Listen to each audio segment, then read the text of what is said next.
Here's how I sold a painting just like this one at an auction earlier this year. So I have almost zero art experience. The last time I'd painted was in 2009 in my second year of high school art class. Getting a painting to sell at auction is a completely crazy feat. Last year, 2023, during winter, and when it gets dark at about 5 p.m, and I was looking for something to do during the dark, cold nights. Nice. So I began painting on canvas. Again, I've got zero knowledge of art. I borrowed paint and brushes off my brother, who was really good at art in school, and still had these paints lying about from when he was in high school. So I borrowed paints off of him, and I didn't know any techniques or anything. I was just splashing away. Didn't even use paint brushes.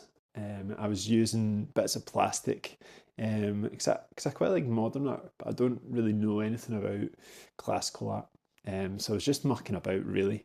At the same time, I was also trying to learn how to get certified on Google Ads.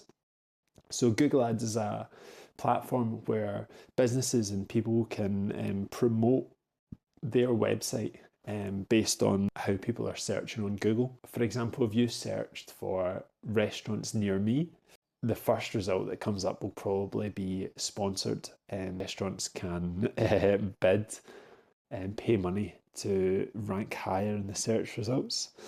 So I was trying to learn this technique for my job. So I thought, why don't I combine my new hobby of painting on canvas with trying to boost the search results on Google. Wow, that's great. That's great to give something back like that. I'd love to find time to do some volunteer work. I created a pseudonym. All artists have a pseudonym. J.K. Rowling, that's probably a pseudonym. Controversial. Banksy, biggest pseudonym there is. So I created a pseudonym for this project, Johan Ulhar, which I thought sounded pretty cool, pretty Scandinavian. People love Scandinavian minimalist sort of design. So that's what I went with. Kom igen nu Britt-Marie, kör för fan! So just a free website using WordPress landing page. The home page had to be really, really easy to navigate. So I built the website under Johan Ulhar, which you can still visit, it's still live. I made a matching Instagram account under Johan Ulhar, which again, there hasn't been many posts on it, but you can still follow it here as well, to give the artist some legitimacy. So if people clicked on the website, they would see that this has an Instagram account linked to it as well. It's not just a fake art website. I also needed some arty copy for the website. So to get a copy for the website, I used AI, which was really, really fun as well. So I used ChatGPT. I asked it to give me the most vague sounding arty, creative, you know the stuff, art student as I could. I'm not taking the piss, I'm just doing what you used to do. Time to start putting ads on Google. So I picked a number of different search terms which I thought would relate pretty well to the website. So Scottish artist was one of them. I made sure that I had a negative keyword, so keywords that I didn't want to appear in the search term of. So if it was Scottish artist but people was looking for a music artist, my website wouldn't come up. It would only come up on people looking for paintings done in Scotland, basically.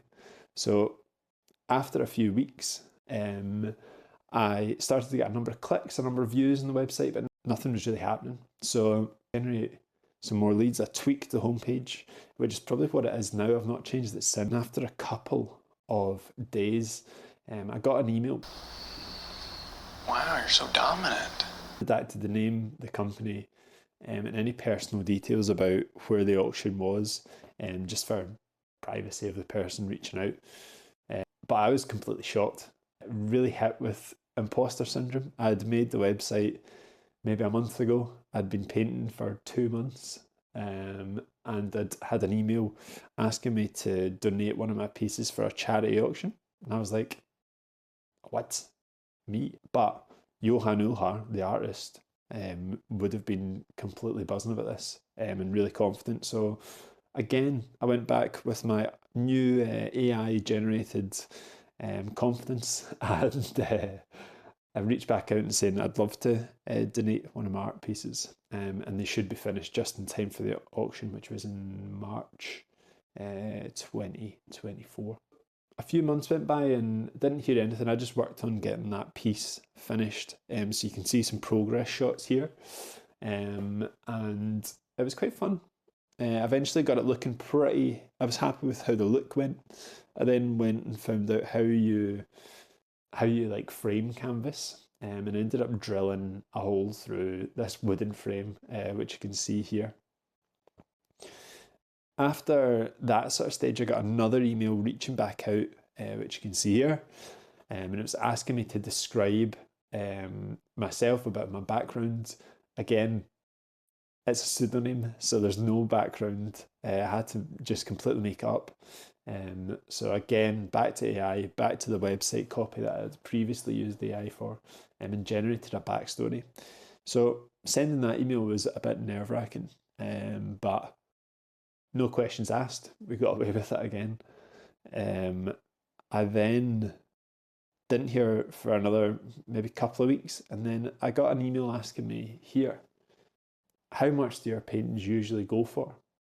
I've never sold a painting before, so I've got no idea how much paintings go for. So I had to completely wing it. Again, keeping with that arty sort of style of communication. I said it really depends who's in the room. As you can see here, it could go for 100, could go for thousands. You never know the possibility. I then, maybe a week before the event, packaged everything up. Photo here, put in a wee handwritten note from Johan, and sent it off. And I never heard back. And that's the story of about how I sold a painting at a charity auction with zero art experience. If you enjoyed, please hit the like button and subscribe.